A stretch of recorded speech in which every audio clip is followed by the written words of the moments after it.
नमस्कार, मैं आरबी सिंह यादव और आप देख रहे हैं मेरा YouTube channel RB Singh Yadav editor. अभी हमको खबर मिली है और वीडियो लोड करने से पहले ही थोड़ी देर पहले कि विनेश फोगाट ने पेरिस में ही एक वीडियो संदेश के जरिए अपनी मां से कहा है कि मां, मैं कुश्ती से हार गई, इसलिए अब मैं कुश्ती से संन्यास ले रही हूँ। इस तरह का भावुक संदेश पूरी दुनिया में वायरल हो रहा है और ये क्लियर हो गया कि विनेश फोगाट अब कुश्ती के मैदान में नहीं रहेंगी। हालांकि उनके इस फैसले के बाद उनके चाचा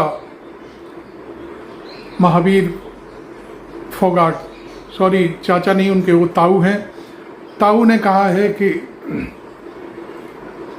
विनेश को भारत आने दीजिए, हम उसको समझाने की कोशिश करेंगे कि नहीं, वो अगला ओलंपिक फिर खेलेगी और फिर जीत करके आएगी। हम उसको ढाढ़स बंधाएंगे, धैर्य देंगे। बहुत सारी चीज़ें उन्होंने कही हैं, बड़े भावुक थे वो। कल एक टीवी चैनल के कार्यक्रम के दौरान महावीर फोगाट ने बहुत सारी बातें कही थी, लेकिन उनके साथ साथ उनके जो मित्र लोग बैठे हुए थे, उनके जो लंगोटिया यार कहना चाहिए, जो बचपन के दोस्त थे, उन्होंने साफ कहा कि विनेश के खिलाफ साजिश हुई है और बहुत गहरी साजिश है।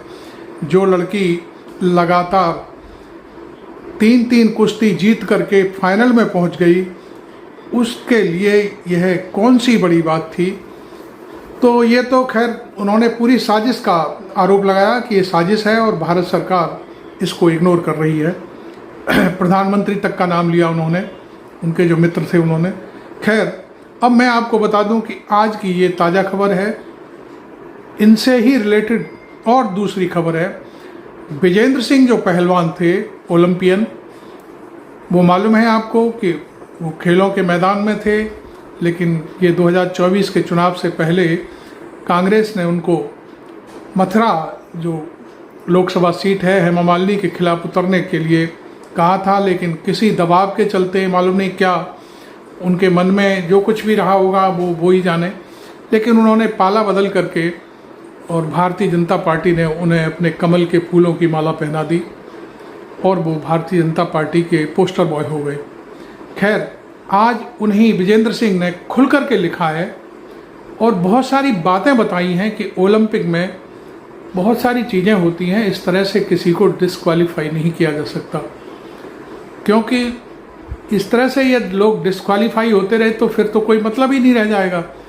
उन्होंने कहा कि ये सारी चीज़ें एक छोटा सा पैमाना होता है। उन्होंने कहा कि जब वेट लेने के लिए जब खिलाड़ी को बुलाया जाता है, वहाँ पर एक ट्रायल मशीन भी होती है और पहले उसका वेट लिया जाता है, उसके बाद उसको कहा जाता है कि आपका वेट ज़्यादा है, इसे कम करिए, और फिर घंटे 2 घंटे बाद फिर उसका वेट लिया जाता है और वो इतनी देर में रिकवर कर लेता है। तो वो सब चीज़ें क्यों नहीं की, और जो उसके साथ स्टाफ लगाया गया था, वो स्टाफ क्या कर रहा था, डॉक्टर क्या कर रहा था, उसका कोच क्या कर रहा था, ये बहुत सारी चीज़ें हैं। उन्होंने खुल करके आरोप लगाया है कि इसमें बहुत बड़ी साजिश की बू आ रही है और मैं नहीं मानता कि वो डिस्क्वालीफाई हुई है। और एक खबर और इसके साथ साथ कि केन्या जैसा छोटा देश, उसकी एक धावक ने साथ चलती हुई जो खिलाड़ी थी, उसका बाय द वे हाथ लग गया और उसने अपील की कि मुझे रोका गया है दौड़ने से, उस पर उसको डिस्क्वालीफाई कर दिया। लेकिन केन्या की सरकार ने अचानक से कोई हीला हवाली करे बिना सीधे सीधे ओलंपिक संघ है, जो विश्व ओलंपिक संघ, उसको धमकी दे दी कि हम, यदि आपने हमारी खिलाड़ी को डिस्क्वालीफाई किया है तो हम इस ओलंपिक संघ का बहिष्कार कर देंगे। इस तरह की जब घटना घटी तो कुछ ही देर में वो खिलाड़ी को रिवर्ट किया गया और फिर उसको खेलों के लिए बाकायदे फिर शामिल किया गया। तो केन्या जैसा छोटा देश नक्शे में भी नहीं दिखाई देता। यदि आप सही से विश्व का नक्शा देखेंगे तो उसमें केन्या का कहीं नामो निशान नहीं देखा। छोटा सा द्वीप वो है, देश है। उस देश के मारे ओलंपिक संघ है वो घबरा गया और उसने तत्काल उस खिलाड़ी के पक्ष में निर्णय दे दिया कि नहीं, वो गलती से ऐसा हुआ था। अब सवाल उठता है कि जो चीज़ें छन के आ रही हैं बाहर, वो ये हैं कि विनेश फोगाट का मुकाबला फाइनल में अमेरिका की एक खिलाड़ी से होना था। और नेचुरल सी बात है कि जो लड़की जापान की थी, जो 90 बार उसने कुश्ती में अपना योगदान किया और उसमें वो कभी नहीं हारी, उस लड़की को विनेश फोगाट ने पिछले एक दिन पहले हरा दिया। ये कितनी बड़ी बात है। तो कुल मिलाकर के अब ये आरोप है कि अमेरिका की जो खिलाड़ी थी उसके सामने विनेश फोगाट ना लड़े, इसलिए उसको डिस्क्वालीफाई करने का ये ऐलान हुआ है। और इसमें बहुत बड़ी साजिश है और बू है, और हमें लगता है कि ओलंपिक जो संघ है उसको इसमें इस साजिश में वो भी शामिल है। और भारतीय जो ओलंपिक संघ है उसके लोगों का जो रवैया रहा है वो भी बहुत ही अनोखा है। उन्होंने कोई अपील नहीं की, कोई बात नहीं की। यहाँ तक कि महावीर फोगाट के जो साथ बैठे हुए एक मित्र थे, मैं उनको टीवी चैनल पर सुन रहा था, तो उनका ये कहना था एकदम से साफ, उन्होंने जो हरियाणा की लैंग्वेज होती है उसमें साफ कहा कि इंडिया जो ओलंपिक संघ है उसके लोगों को ये था कि ये वहाँ हार जाएगी, एक राउंड में ही हार जाएगी, दूसरे में हार जाएगी, तीसरे में हार जाएगी। लेकिन जब उनको लगा कि ये तो हार ही नहीं रही है, तो फिर एक साजिश के तहत उसे लास्ट में जाकर के यहाँ डिस्क्वालिफिकेशन का सर्टिफिकेट दे दिया गया। तो ये देखिए, देहात के लोग, घर के लोग सारी चीज़ें समझते हैं।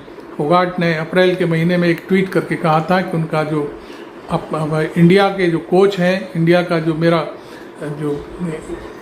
मुझे जो वहाँ एरिना में ले जाना चाह रहे हैं वो लोग मेरा सहयोग नहीं कर रहे हैं। यदि उस बात को और कल की घटना को ले लिया जाए कि फोगाट को डिस्क्वालीफाई किया गया है, तो दोनों मेल खाते हैं कि इसमें निश्चित तौर पर भारतीय ओलंपिक संघ है उसकी पूरी बू आ रही है, साजिश से भरी हुई है। अब उसका जो पुराना ओलंपिक संघ का अध्यक्ष था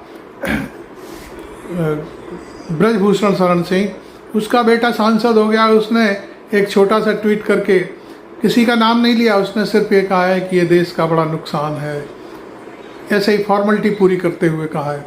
वो जो संजय सिंह है, जो इस समय भारतीय कुश्ती संघ का अध्यक्ष है, उसने कहा कि हम एक एक हर चीज़ का जांच कराएंगे। ये ढुलमुल रवैया जो जिसमें से बू आ रही है साजिश की, ये निश्चित तौर पर ये है। वरना तो मैं समझता हूँ कि 140 करोड़ देश की जनता, जिसमें से कुछ भारतीय जनता पार्टी के लोगों को निकाल दिया जाए, सारा देश दुखी है।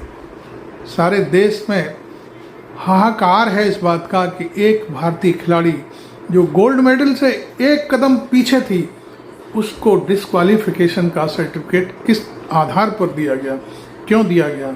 इसके लिए यहाँ तक लोग कह रहे हैं कि भारत को ओलंपिक संघ का जो खेल प्रतियोगिताएं हैं उनसे उसको केन्या की तरह घोषणा करनी चाहिए कि हम आपका बहिष्कार करते हैं। तब पता चल जाता है 1 मिनट में कि हो क्या रहा है। लेकिन नहीं, ऐसा कुछ नहीं किया। नरेंद्र मोदी, वो जब लड़की 3 बार तक जीती रही तब तक उन्होंने उस लड़की को बधाई नहीं दी, और जब वो डिस्क्वालीफाई हो गई तो उसको कह रहे हैं तू महान है, और मालूम नहीं क्या इस तरह का एक बयान उन्होंने जारी किया है। क्या ज़रूरत पड़ गई थी। पहले नरेंद्र मोदी को अपने ओलंपिक संघ के, जो इंडियन ओलंपिक संघ की जो ऊषा है, उसको कहना चाहिए था कि वो अपील दायर करे, नहीं तो हम भारत इन खेलों में हिस्सा नहीं लेगा। तो ये सारी चीज़ें बिल्कुल नहीं हुई। और दूसरी बात, मैंने कल अपने पिछले वीडियो में भी बताया था फोगाट को लेकर के, कि जो मनसुख मांडविया है वो इस समय खेल मंत्री है, और वो कह रहा है कि हमने 70 लाख रुपया खर्च कर दिया उसको वहाँ तक ले जाने में। किसने पूछा था आपको कि आप संसद में ये बात बताएं? किसने पूछा था कि आप वो सारी परतें खोलें कि विनेश को जब से वो खेलों में उतरी है तब से लेकर के हमने क्या क्या मदद की, कौन कह रहा है, क्यों आपको ये सब चीज़ें संसद में बताने की ज़रूरत क्या थी? आप उसका इतिहास खंगाल रहे हैं, आप उसके ऊपर बेइज्जती कर रहे हैं कि हमने ऐसा किया, हमने ऐसा किया। क्या वो पैसा आपका था? क्या गुजरात सरकार ने दिया था? किसने दिया था? क्यों ये सारे भेद खोले जा रहे हैं, और वो भी ऐसे समय में जब वो लड़की डिस्क्वालीफाई हुई और वो अस्पताल में भर्ती थी। तो कुल मिलाकर के मैं आपको बता दूं कि ये सारी साजिश जो भारत की जो ओलंपिक संघ है अपना भारत का, उसके लोगों का ये पूरा बेनकाब होता हुआ चेहरा सामने आ रहा है। और इसमें मैं समझता हूँ जब विनेश भारत आएगी तो ये सारी बातें सामने होंगी और ज़रूर मैं समझता हूँ कि पूरा राज खुलेगा, वो बताएंगी सारा कि मेरे साथ क्या क्या हुआ। चूँकि अभी वो विदेश में है इसलिए वो ज़्यादा नहीं बोल रही है। उसने सिर्फ और सिर्फ अभी ये बात कही है अपनी माँ से, वो किसी से बात नहीं कर रही, वो अपनी माँ से केवल बात की है कि माँ मैंने कुश्ती से अब संन्यास ले लिया है। तो आपने मेरा चैनल अभी तक सब्सक्राइब नहीं किया है तो ज़रूर करें, और ऐसे ही वीडियो ताज़ा खबरों के साथ देखते रहिए। मैं आरबी सिंह यादव।